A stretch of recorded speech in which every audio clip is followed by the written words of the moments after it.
So to get right to the point today, I got a little game that I'd like for y'all to play. It's called, How Many Teenagers Do You Know That Are Actively Pursuing a Life with God? For most of us, that game doesn't last very long. Like a banging on a gong, the preachers say, "What's wrong with kids today?" And the song goes on and on and on. But the song being sung is partly true.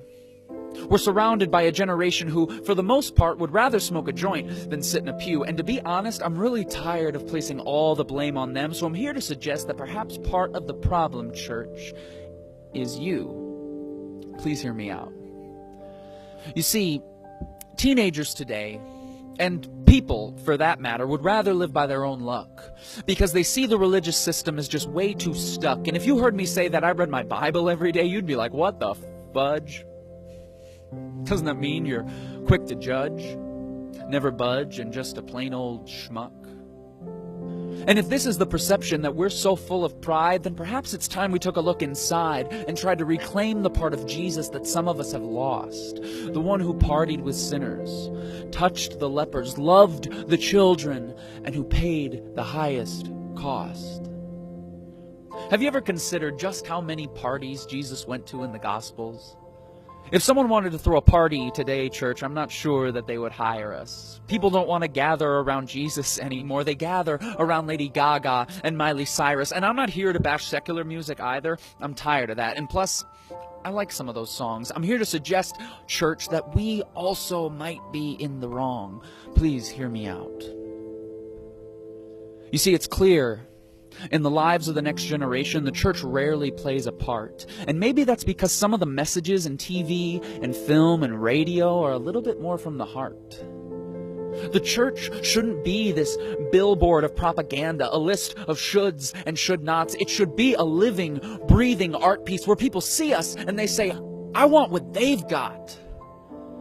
When did the movement of Jesus lose its authenticity and require its members to climb to some spiritual peak? Because if only the strong survive, then how come his power is perfect when we're weak?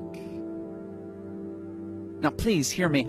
I know some churches do this right, and I'm not trying to start a fight. I'm here to suggest that we might just be as blind as those to whom we're trying to give sight. We as the church need to wisen up because the next generation is rising up and they're finding their prize in the things of this world because in their eyes we haven't given them a better option. Running away from the church like a toxin because some of us are locked into a system of judgment and dismay. Hate you if you're struggling, different, or gay. Why would anyone want to stay when they're just viewed as a project on which we can project a list of rules? And the more we try and protect the children in this way, the more we reject what God is trying to project through them, and that is his project of authentic love. Please hear me out. You've made it this far. I'm not trying to be harsh, and I'm not trying to be condemning to either side. I'm suggesting that instead of forcing people onto some religious journey, let's just invite them along for the ride. Let's look to share before we look to teach, and maybe let's put a little more care into what we preach. Let us make faith in Jesus a little more attractive. And by that, I'm not talking about hip or cool. I'm talking about interactive. Because you can never underestimate the power of someone who truly cares and who dares to be the one person who will listen when no one else will. This is the kind of love that I believe Jesus was talking about. That authentic love that spurs us to a life that people can't help but be attracted to. Church, let us begin to live in that love.